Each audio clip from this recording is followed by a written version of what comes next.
Hello dear subscribers, today I will tell you how you can easily stop receiving requests on Facebook Messenger. So for doing this, just open Facebook Messenger, and here you need to tap on your icon on the left side. You will see icon with your account, so just tap on it,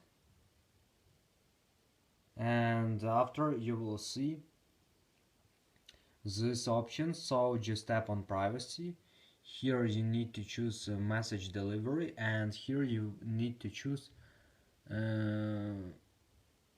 people with your phone number, and here you choose don't receive request. Message requests from people on Facebook with your phone number in their uploaded contacts will be delivered to your chats list unless you choose otherwise.